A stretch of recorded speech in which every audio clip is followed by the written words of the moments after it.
आज हम करेंगे ब्रिटेन में संसदीय व्यवस्था। ब्रिटेन को संसदीय शासन व्यवस्था का जनक माना जाता है। सिद्धांत में यहाँ पर एक संवैधानिक राजतंत्र है, लेकिन व्यवहार में यह संसदीय प्रजातंत्र का सर्वश्रेष्ठ उदाहरण है। ब्रिटिश संसदीय व्यवस्था के कुछ लक्षण हैं। पहला लक्षण है औपचारिक और वास्तविक कार्यपालिका का अंतर। संसदीय शासन व्यवस्था का मुख्य लक्षण औपचारिक या संवैधानिक तथा वास्तविक या कार्यपालिका में अंतर होता है। ब्रिटेन में देश का औपचारिक संवैधानिक शासक राजा या सम्राट होता है। वह एक संवैधानिक मात्र है। व्यवहार में उसकी सभी शक्तियों का प्रयोग प्रधानमंत्री के द्वारा किया जाता है। दूसरा, कार्यपालिका का व्यवस्थापिका में से चयन अथवा कार्यपालिका का व्यवस्थापिका का सदस्य होना है, या दूसरे शब्दों में प्रधानमंत्री और मंत्रिपरिषद के सदस्य अनिवार्य रूप से व्यवस्थापिका के सदस्य होते हैं। तीसरा है प्रधानमंत्री की नियुक्ति लोक सदन से की जाती है। यह अपेक्षा की जाती है कि देश के वास्तविक शासक के रूप में प्रधानमंत्री लोक सदन का सदस्य हो। सम्राट के द्वारा ही प्रधानमंत्री की नियुक्ति की जाती है और प्रधानमंत्री की सिफारिश पर मंत्रिपरिषद के सदस्यों की नियुक्ति ही होती है। प्रधानमंत्री की सिफारिश पर ही मंत्रियों को बर्खास्त भी किया जा सकता है और उन्हीं की सिफारिश पर किसी मंत्री को पद से हटाया भी जा सकता है। ब्रिटेन के संसदीय व्यवस्था में प्रधानमंत्री शासन व्यवस्था की धुरी होता है। वह देश की सारी महत्वपूर्ण नियुक्तियां करता है। वह शासन व्यवस्था की धुरी है और देश का सबसे शक्तिशाली व्यक्ति है। देश की शासन व्यवस्था का संचालन उसी के द्वारा किया जाता है। देश की नीतियों का निर्माण का अधिकृत प्रवक्ता भी माना जाता है।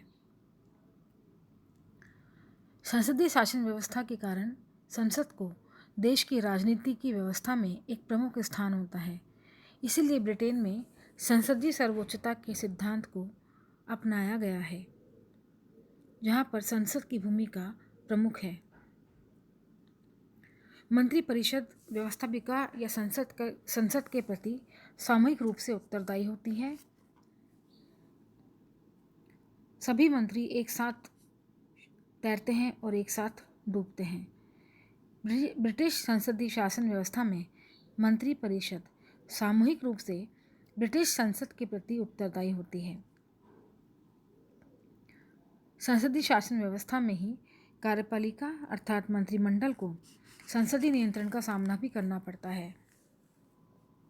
प्रधानमंत्री को संसद के निम्न सदन को भंग करने की शक्ति प्रदान है। ब्रिटिश संसद का स्वरूप द्विसदनात्मक है। पहला है निम्न सदन, जिसको हम हाउस ऑफ कॉमन्स कहा जाता है, क्योंकि इसमें जनता के द्वारा प्रत्यक्ष निर्वाचन होता है और यही ब्रिटिश संसद की वास्तविक शक्तियों का उपयोग करता है। दूसरा है हाउस ऑफ लॉर्ड्स अथवा उच्च सदन, जिसमें अधिकांश सदस्यों का निर्वाचन वंशानुगत आधार पर होता है। संसदीय कार्यकाल की अनिश्चितता होती है। 5 वर्ष का होते हुए भी इसको समय से पूर्व भंग किया जा सकता है। सभी मंत्री अपने अपने विभागों के अध्यक्ष होते हैं और वही अपने विभाग के सारे क्रियाकलापों के लिए उत्तरदायी होते हैं। गोपनीयता संसदीय शासन व्यवस्था का एक विशिष्ट लक्षण होता है। ब्रिटिश लोक सेवक स्थायी होते हैं और राजनीतिक तटस्थता का इनको निर्वाह करना होता है। इन सभी आधारों पर ब्रिटिश संसदीय व्यवस्था के कुछ विशिष्ट लक्षण हमारे सामने आते हैं।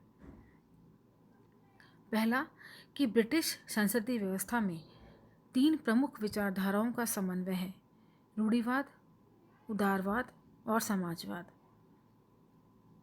दूसरा, स्थानीय स्वशासन ब्रिटिश संसदीय व्यवस्था का एक महत्वपूर्ण लक्षण है। संसदीय व्यवस्था को प्रतिनिधित्वात्मक शासन या रिप्रेजेंटेटिव कहा जाता है और उसका ये सर्वश्रेष्ठ उदाहरण है। मंत्रिमंडलीय पद्धति और संसदीय शासन व्यवस्था एक दूसरे का पर्याय बन गई हैं। कानून और विधि का शासन ब्रिटिश संसदीय व्यवस्था का एक अनूठा लक्षण है। अभिसमयों की महत्वपूर्ण भूमिका ब्रिटिश संसदीय व्यवस्था की एक विशेषता कही जा सकती है। संसद की सर्वोच्चता का सिद्धांत ब्रिटिश संसद को अत्यधिक शक्तिशाली बनाता है। ब्रिटेन में विधि निर्माण की अपनी एक व्यवस्थित प्रक्रिया है। ब्रिटेन की समिति प्रणाली भी इसका एक महत्वपूर्ण उदाहरण है। द्विदलीय पद्धति संसदीय व्यवस्था शासन को अत्यधिक महत्वपूर्ण बनाती है और ब्रिटिश संसदीय व्यवस्था का ये एक विशिष्ट लक्षण माना जाता है। प्रदत्त व्यवस्थापन ब्रिटिश संसदीय व्यवस्था की एक आधारभूत व्यवस्था है।